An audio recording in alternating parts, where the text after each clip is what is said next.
Sud Radio, les vraies voix qui font bouger la France, 19h-20h, les vraies voix de l'emploi, Jérôme Laverny. Retour des vraies voix de l'emploi avec Jérôme Laverny. Et quand le bâtiment va, tout va. Et si la maxime s'appliquait à l'industrie, les recrutements sont nombreux, le développement technologique se fait à marche forcée, les diplômes sont prometteurs et de très belles carrières comme ceux auxquels prépare notamment le leader des formations industrielles, la FORP, dont nous accueillons aujourd'hui le directeur général adjoint Tony Roulance. Bonsoir. Bonsoir. Merci d'être avec nous sur Sud Radio. Ça, c'est une bonne formation. Complètement. On entend parfois dans la presse lesquelles il faudrait améliorer les formations. Il faut revoir les formations. Non, absolument pas. Nous sommes en France outillés de formidables centres de formation qui parfois s'exportent, je pense, dont on envie l'ingénierie et la capacité d'adéquation avec les besoins des entreprises. La FORP est une pépite en termes d'organismes de formation, de CFA également, et qui vient effectivement répondre aux besoins de recrutement des entreprises. Sauf que il y a souci. Chaudronnier, c'est encore une fois dans la rue. En termes de métier, eh bien, cela va supposer dans l'esprit de n'importe quel passant quelque chose qui relève d'Astérix. Alors ça change. Et pourtant, à la clé, il y a de belles carrières et c'est ce que s'applique à faire la FORP notamment. Et c'est l'intérêt de ces formations finalement qu'on change la sémantique et que plutôt que de métier, on parle d'expertise. La sémantique sur le chaudronnier, c'est dur à changer parce que les chaudronniers sont extrêmement attachés à leur métier d'origine, à ce nom-là de chaudronnier. Je voulais juste dire aussi un truc, c'est que la FORP, c'est aussi un formidable recruteur parce que des profils comme Jean-Christophe ou comme Madame, nous on en recrute pour prendre des fonctions de formateur, pour prendre des fonctions d'assistante. J'ai 3 de mes assistantes qui peut-être m'écoutent ce soir, qui ont largement plus de 50 ans, ou qui ont fraîchement plus de 50 ans plutôt, un peu au-dessus de 50 ans, et qui sont entrés dans mon équipe assez récemment. Voilà, donc c'est pas des profils qui peuvent faire peur, notamment dans les TPE, PME, plus que dans les grands groupes. Je ressens ça en tous les cas. Mais on a l'impression que l'expérience, finalement, quand on voit avec nos deux invités que finalement c'est un poids, alors que c'est au contraire. On parle de transmission, d'héritage, mais finalement le fil est coupé. Oui, c'est vrai que de toute manière, quand on regarde les CV, et on le voit nous avec les recruteurs avec lesquels on travaille, la segmentation d'un CV qui serait très riche en expérience va être parfois critiquée parce qu'il y a eu trop d'expérience ou une trop longue expérience dans une seule et même entreprise. Et c'est là qu'il y a tout un travail à faire, ce qu'on évoquait tout à l'heure en off, c'est-à-dire comment je me branche sur le marché du travail en faisant reconnaître une ligne spécifique de ce que j'aime et de ce à quoi je suis comme message, en fait. Compétent, le message que j'envoie. Donc c'est vraiment là-dessus qu'il faut travailler. D'ailleurs, nous, quand on recrute, on a tendance à pas trop s'attarder sur les CV, mais plutôt à regarder réellement l'attente du futur collaborateur. Mais est-ce que c'est pas l'humain plutôt que est-ce qu'il faut pas à un moment donné avoir un coup de foudre pour l'humain et comme nous le disait tout à l'heure, elle disait mais ce qui est important, c'est que moi je veux travailler. Mais c'est ça aussi, c'est la motivation, parce que on parle toujours des gens qui sont je vais au travail, je suis pas motivé, mais elle est tellement motivée, ça donne envie de travailler avec elle. Ça donne envie. Là, j'ai plus de poste, mais on a échangé nos cartes tout à l'heure. Moi, en tout cas, ça m'a donné envie. Ah ouais. Voilà. Une question, vous formez des chaudronniers, des soudeurs, des opérateurs de production. Est-ce que vous avez un profil type de la personne que vous allez former? Par exemple, on parlait de l'âge, mais pas seulement. C'est quoi le profil? On imagine qu'il y a plus d'hommes, par exemple, soudeurs que de femmes soudeurs. Et soudeurs dans l'industrie, aujourd'hui, c'est quoi? Parce que dans l'automobile, ils ont disparu. Il y a 40 ans, ils ont été remplacés par des robots. Alors d'abord, il n'y a pas de profil type, si ce n'est qu'effectivement c'est très genré dans l'industrie, parce que on est plutôt dans des métiers où on essaie d'attirer les femmes, et nous, on a 4% de femmes reçues par an sur à peu près 6000 stagiaires. D'où ma question.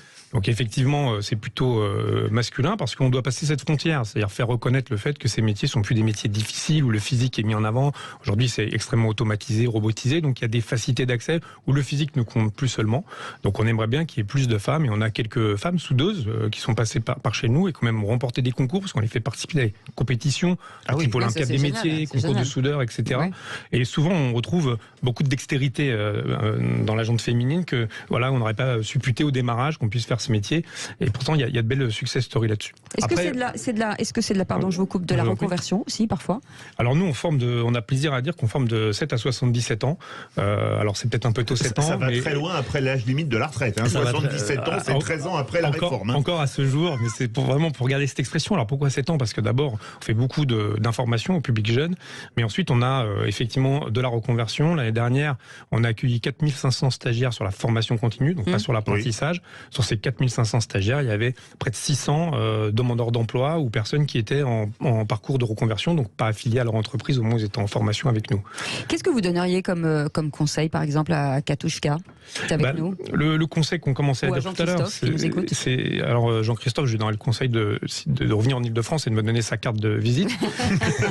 ça serait un conseil que je pourrais lui donner parce que c'est un bon conseil. Voilà, ça serait intéressant, mais en tous les cas, l'idée de marquer sa motivation et d'installer un sillon sur l'activité et ce sur quoi on se sent le plus compétent et avec le plus d'appétence, je pense que c'est quelque chose qui est réellement important. Aujourd'hui, les recruteurs, ils dépassent la logique du CV, ils dépassent la logique de la formation, ils dépassent la logique des dernières expériences. Ils sont vraiment là-dessus. Néanmoins, il y a quelques prérequis qui sont parfois attendus. Dans l'industrie, il y a des choses auxquels on ne s'attend pas, mais il faut avoir quelques savoirs, notamment, bien sûr, comportementaux, mais aussi enseignement général, français, maths, etc. 0826 300 300, c'est Marina qui est avec nous, qui nous appelle du Lot-et-Garonne. Bonsoir Marina. Bonsoir Marina. Bonsoir. Bienvenue sur Sud Radio, Marina. Vous vouliez réagir? Oui, je voulais dire que moi, au mois de mai, j'ai démarré mon entreprise, même si je suis à la retraite, parce qu'en fait, j'avais du mal à avoir des compléments de revenus. Donc, je me suis dit, bon, si personne répond à mon pseudo-CV, là, je dis pseudo parce que c'est difficile de résumer une vie d'expérience. Bah oui, vous avez tellement raison. En plus, mon expérience est atypique parce qu'elle est assez riche. Alors du coup, je me dis, je vais créer mon entreprise et je suis très contente de l'avoir faite. C'est sûr que je vais chercher mes clients un à un, donc c'est plus laborieux, mais j'ai tellement de plaisir à jouer généreux pour faire déguster un petit peu la façon dont j'offre mes services, qui sont pour la performance des entreprises, pour leur permettre d'être pérennes, de penser en dehors du cadre et de trouver des solutions durables. Donc, c'est ça. Je vais chercher mes clients un à un. J'ai fait aussi des formations. En fait, mon secret, c'est que j'ai passé mon MBA, mon master à 50 ans. Ouais. Et ensuite, j'ai continué toujours à me former sur des logiciels, sur tout plein d'autres choses. Et ça, c'était mon secret quelque part. Donc maintenant, je suis capable dans une entreprise d'implanter certains outils qui vont faciliter les utilisateurs. Ils n'ont pas besoin de tout connaître, ils ont juste à appliquer. Puis moi, je viens à la rescousse pour les aider s'ils veulent, autant en web marketing ou en e-commerce. Et comme ma formation de base, c'est la performance en entreprise, donc je pense au niveau stratégique et du coup, je me suis positionnée en coach stratégique. C'est un bon témoignage, ça, Jérôme Lamerny, ce qui prouve aussi que aide-toi toi-même, le ciel t'aidera, quoi. Oui, chapeau bas, Marina, pour ce parcours absolument génial qui apporte la démonstration en plus qu'à tout âge, on est dans la capacité et dans la volonté aussi d'apprendre, de se refaire. Attention, point d'alerte tout de même. Parfois, à certains cadres qui sont enjoints par certaines entreprises, faire justement un bilan de compétences, une aptitude, on donne une enveloppe, et puis la personne se dit, tiens, je vais monter ma boîte. Sauf que monter une boîte en France, c'est une sacrée aventure qui peut coûter... C'est très courageux. C'est très courageux, c'est très risqué. Et on voit parfois ces mêmes personnes, malheureusement, 3-4 ans plus tard, revenir, cette fois-ci, il n'y a plus d'enveloppe, et dans une situation... Donc, oui, c'est vrai que c'est une piste, elle n'est pas à négliger, elle est parfois un peu dangereuse. Je regrette seulement qu'il n'y ait pas de chargé de mission fermeture d'entreprise et beaucoup de chargés de mission création d'entreprise qui n'en ont jamais créé de leur vie. Parce que c'est une sacrée aventure que de créer sa boîte. Marina, vous avez été aidée, soutenue? Mais c'est pas ma première entreprise. Moi, je suis franco-canadienne, donc née en France, mais ayant immigré au Canada, et j'avais déjà mon entreprise avant. Donc, j'ai déjà de l'expérience en arrière en tant qu'entrepreneur. Et puis là, moi, je vais vous dire, je crée des ateliers gratuits de coworking avec d'autres qui sont à leur compte. Je suis très généreuse et je crois que c'est le secret. C'est de ne pas rester isolé, c'est de chercher des solutions en commun, gratuitement entre collègues. Le but, c'est de pouvoir s'encourager, poser des bonnes actions. Et à chaque fois que je peux donner la main à quelqu'un, je me dis c'est comme donner au suivant. J'ai reçu aussi, de par mon expérience, si je peux aider d'autres, ça me fait vraiment plaisir de le faire. Et c'est de s'encourager pour trouver des solutions. Parce que ça ne va pas venir tout seul dans la bouche. Oui, c'est vrai. Marina, une question très courte. Vous êtes franco-canadienne. Il y a les mêmes problèmes sur l'emploi des seniors au Canada qu'en France? Non, pas du tout. On peut travailler jusqu'à 80 ans si ça nous fait plaisir. Comme aux USA, donc. Voyons donc. Oui, non, c'est sûr. C'est sûr, donc ici, moi, j'ai aucune barrière. Peut-être les gens vont être un peu gênés parce que physiquement, ils s'attendraient à quelqu'un de peut-être plus mince, qui marche bien et tout ça. Moi, le physique, je m'en moque. Ce qui compte, c'est le conseil, c'est la relation, c'est le sérieux qui est en arrière. Et puis surtout, que les gens puissent rebondir avec ce que je leur passe comme conseil, éventuellement. Bon, c'est ça. Merci en tout cas Marina pour ce joli témoignage. Vous restez avec nous, on revient dans quelques instants, ça n'est pas fini, on a encore pas mal de conseils à vous donner. 0826 300 300 si vous voulez témoigner comme Marina, on sera ravis de vous accueillir à l'antenne, c'est les vraies voix de l'emploi jusqu'à 20h, à tout de suite. Sud Radio, les vraies voix qui font bouger la France, 19h-20h, les vraies voix de l'emploi, Jérôme Laverny. Bienvenue dans les vraies voix si vous venez de nous rejoindre. Alors il y a du monde, il y a Katouchka qui est avec nous, qui est Jean-Christophe qui sont avec nous, qui sont des vrais témoins et des seniors qui ont envie de travailler, qui ont une vie remplie de plein de choses et qui ne demandent en tout cas qu'à partager leur expérience. Nous avons aussi Tony Roulance qui est avec nous, qui est directeur général adjoint de la FORP, qui est une belle... vous allez nous en parler dans quelques instants parce qu'on en a parlé tout à l'heure, en tout cas sur de la formation. Et nous allons accueillir Laurent Laporte qui est avec nous, cofondateur et directeur général de BrainCube. Bonjour. Bonsoir. Bonsoir. Bienvenue sur Sud Radio. Juste avec vous, Tony Roulance, pour refaire un espèce de point sur ces formations en fait. Si on a envie de se former chez vous, on vient pour se former sur quoi ? Alors, l'industrie est extrêmement large, oui, donc on a en gros 5 grands domaines qui vont être autour de l'énergie, de l'automatisme. On va avoir toute une partie qui touche l'informatique, la fabrication mécanique avec le chaudronnerie, le soudage, et puis tous les métiers de la maintenance. Voilà. Derrière ces domaines, il y a 67 et j'en oublie un, et les activités tertiaires, parce qu'on a aussi besoin de technico-commerciaux notamment qui sont extrêmement recherchés dans nos entreprises. Donc sur ces 5 grands domaines, j'ai 67 cursus diplômants qui sont proposés, et puis un ensemble de cursus professionnalisants pour les gens qui ne sont pas dans le cursus scolaire classique, qui ne sont pas en train de passer d'un bac pro à un BTS pour ce qui est chez nous, mais qui reviennent dans une reconversion, qui reviennent à se reconstruire sur un nouveau parcours ou se perfectionner. Et pour vous contacter, c'est aforp par le web ? Alors pour nous contacter d'abord, l'AFORP c'est un des 3 pôles formation UMM Île-de-France, 3 structures, mais qui à venir c'est FIPA et la FORP. La FORP est plutôt spécialisée sur les cursus qui vont du CAP au bac plus 5 uniquement sur la partie informatique pour le bac plus 5, sinon pour tous les autres métiers jusqu'au bac plus 3. Et les deux structures, c'est FIPA et Mécavenir, ce sont tous les métiers des ingénieurs industriels. Voilà, à nous 3, pour nous contacter, il y a 2 solutions, soit chacun de nos sites, mecavenir.fr ou aforp.fr. Oui. Ça c'est très facile. On a des équipes qui sont là pour justement coacher les gens qui rentrent et les intégrer dans un processus de recrutement. Et avant d'accueillir Laurent Laporte de BrainCube, 0826 300 300, c'est Stéphane qui nous appelle de Bordeaux. Bonsoir Stéphane. Bonsoir Stéphane. Oui, allô. Voilà, bonsoir.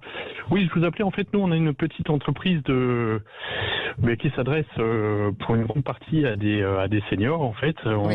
On accompagne d'autres petites entreprises et qui, justement, sont souvent en manque de personnes compétentes. Et donc, notre métier... On en a deux personnes compétentes ici. Ouais, oui. Donc notre métier en fait c'est de former des seniors qui souvent sont mis un peu au rebut avant l'âge, c'est-à-dire vers 50-55 ans, oui. Et qui ont toutes les difficultés malgré ce qu'on dit à trouver du travail, c'est extrêmement difficile. Alors généralement ils sortent de l'emploi un peu déprimés parce qu'après avoir passé 15-20 ans à trimer dur, à donner ce qu'ils pouvaient à leur entreprise, on les remercie. Donc il y a une petite vase qui est compliquée pour les remettre debout et donc notre métier, c'est de les former à l'accompagnement des TPE et PME. On les forme au contrôle de gestion, au marketing, à l'utilisation de petits logiciels de gestion pour ces petites TPE. Et c'est des ressources qui sont extrêmement précieuses justement pour des métiers, pour des entreprises qui ont des métiers assez techniques et qui vont avoir du mal à recruter en interne des profils beaucoup plus, formés, enfin pas beaucoup plus formés, mais avec un niveau de formation un peu plus élevé sur des domaines de gestion, d'administration, de marketing, de logiciels. Et donc ces personnes, eh bien aussi, alors je rebondis aussi sur ce que disait un intervenant précédent qui disait qu'effectivement créer son entreprise c'est compliqué à 50 ans. Oui, c'est compliqué, mais c'est sans doute beaucoup moins compliqué que de rechercher un emploi quand on a 50, 56 ans. Et il y a un vrai marché, celui de l'accompagnement des petites entreprises. Voilà. Donc c'est notre métier, ça marche assez bien. S'il y a des personnes qui sont intéressées, elles peuvent envoyer leur CV à admin@gestou.fr, donc c'est ADMIN @gestou.fr, et il y a vraiment du boulot pour beaucoup de gens. Voilà, on a déjà une 50aine de personnes et puis on parfait. peut. C'est voilà. génial, en tout cas, merci, merci parfait. Stéphane, Merci, de nous avoir appelés. Eh bien, je vous en prie. Merci beaucoup d'avoir appelé Sud Radio. Merci à vous. Merci. Au revoir. Et un petit message, Laurent Laporte, cofondateur et directeur général de BrainCube. Vous êtes l'un des pionniers mondiaux de la transformation numérique de l'industrie. Oui, on a commencé il y a 15 ans avec cette idée que la capacité à maîtriser ces données allait permettre de révolutionner un peu l'industrie et entre autres à aider dans cette quête de l'optimisation, réduire les gaspillages, éliminer les défauts, apprendre plus vite et adresser un peu toute cette complexité. Sur votre site, vous parlez d'industrie 4.0. Vous connaissez le 2.0, c'est quoi l'industrie 4.0 ? C'est mieux. C'est des phases industrielles. C'est de l'évolution, c'est des phases industrielles. L'industrie 1.0, c'est le démarrage avec la vapeur. Et puis il y a eu l'arrivée de l'électricité, donc du moteur électrique qui a tout changé. Et le 3.0, en fait, c'est l'industrie de l'automatisme, du début de la robotique et de l'informatique. Et aujourd'hui, le 4.0, on rentre plutôt dans ce qu'on appelle aujourd'hui le big data. On va rentrer dans l'intelligence artificielle. On va rentrer en fait dans l'automatisation non plus des tâches physiques, mais des prises de décision. On va pouvoir identifier avec des données des choses à faire que l'être humain n'est pas capable d'identifier tout seul. D'accord, mais vous avez quand même une grosse phase de recrutement quand même. Vous recherchez quoi chez vous ? Quel type de profil ? Alors, on est 200 personnes aujourd'hui dans notre univers sur la planète. On recrute 50 personnes à minima l'an prochain. On va recruter en fait des recruteurs d'abord pour nous aider à recruter plus et mieux, puisque c'est pas facile de recruter, donc autant prendre des spécialistes. C'est vrai. Oui, c'est vrai. Et c'est tout un métier. Aujourd'hui, on reçoit très peu de CV malgré tout ce qu'on fait et malgré l'attractivité qu'on a. On ne recrute plus aujourd'hui comme on recrutait hier. Les méthodes ont changé. On fait beaucoup de chasse, effectivement, sur les profils. C'est-à-dire que c'est des recruteurs chez nous qui vont appeler des gens qui sont pas forcément en recherche d'emploi et qu'on va essayer d'attirer. Et donc, ces recruteurs vont essayer d'attirer des vendeurs, des consultants et des développeurs informatiques, où là, c'est un métier en pénurie aussi aujourd'hui en France. Jérôme, avec un siège international à Issoire. Ah bon ? Au sud de Clermont-Ferrand. C'est génial. Oui, tout à fait. Oui, c'est exact. On a créé la société à Issoire. On a une centaine de personnes sur Issoire et c'est notre centre de R&D, toute l'administration. Après, on a des bureaux à Versailles, à côté de Paris. C'est plus proche en fait des donneurs d'ordre européens et français surtout. Puis après, on a des bureaux aux États-Unis, au nord de Boston et au Brésil, à Sao Paulo. C'est historique en fait. On a eu des clients très rapidement dès la deuxième année d'activité de la société. Donc on connaît 3 zones de recrutement avec 3 dynamiques de recrutement très différentes. Quand on voit vos clients, Safran, Cartier, Michelin, Nestlé, LVMH, Stellantis, Legrand, Schneider, Chevron, ArcelorMittal, c'est quand même extraordinaire pour une ETI française d'avoir des groupes mondialisés comme ça. Parce que... Oui, alors c'était notre cible, mais c'est surtout parce que l'innovation qu'on voulait apporter et qu'on développe là depuis 15 ans, elle a beaucoup de valeur pour optimiser les très gros processus ou les processus très coûteux. Donc si vous regardez nos clients, c'est les grandes sociétés, et c'est ce qu'on vise aujourd'hui parce qu'ils sont multisites et on peut les aider à gagner beaucoup d'argent, mais on a aussi adressé des gens qui avaient une énorme complexité. On va pas trop chez les gens qui font de l'assemblage, on va plutôt chez les gens qui font de la transformation de matière et dont la maîtrise des processus est vraiment complexe. Jérôme Laverny, moi j'ai envie de poser une question à Laurent Laporte. Laurent Laporte, est-ce que vous seriez enclin à recruter des seniors ? Alors on recrute, on a une moyenne d'âge de 33 ans. On était une start-up, on a démarré à 3 il y a 15 ans. Donc notre moyenne d'âge c'est 33 ans, 25% de femmes, ce qui est plutôt un succès parce que dans notre monde on reçoit moins de 10% de CV féminins. C'est vrai, c'est déjà bien, c'est déjà énorme. C'est déjà bien. Et chez les développeurs c'est 5% des gens qui font des études, donc c'est pas facile. Mais après chez les consultants, aux États-Unis, en France, on a recruté récemment des gens qui ont plus de 50 ans, 55 ans. J'ai compté avant de venir sur 200 personnes, j'ai 6 personnes qui ont plus de 55 ans et une qui a plus de 60 ans. Ah oui, et on a bien l'intention de les conserver, quoi. C'est l'énième démonstration dans l'émission que ce ne sont pas les entreprises qui sont forcément réticentes au recrutement et donc à l'emploi des seniors. Donc ça veut dire qu'il faut qu'on insiste et qu'on envoie son CV, quoi qu'il arrive, à tout le monde, à toutes ces entreprises. Et vous confirmez ou pas, Tony Roulance ? Oui, je redis ce que je pense. C'est qu'aujourd'hui, il faut pouvoir à la fois, en tout cas pour ce qui nous concerne, rentrer dans un métier et surtout être accompagné. Parce qu'au-delà de son CV, on parlait de formation pour ce qui nous concerne, et c'est un véritable labyrinthe pour se former. Alors c'est déjà compliqué quand on est salarié d'une entreprise. Oui. Je lisais tout à l'heure dans Centre Info, ils m'ont envoyé 2 bouquins passionnants. 800 pages, la moitié sur les acteurs de la formation, l'autre moitié sur les dispositifs. Donc vous imaginez ce que c'est que de faire de la formation aujourd'hui, quand déjà on est du métier, quand on ne l'est pas et qu'il faut se retrouver dans ce labyrinthe, c'est extrêmement compliqué. Et cela à tout âge. Donc le premier travail à faire pour moi, c'est un accompagnement des gens qui sont en recherche d'emploi. Il y a beaucoup de structures qui savent le faire. La FORP notamment, c'est quelque chose que l'on sait faire. Construire une identité professionnelle, s'inscrire dans un parcours en visant un parcours qui a un degré d'employabilité de bon niveau.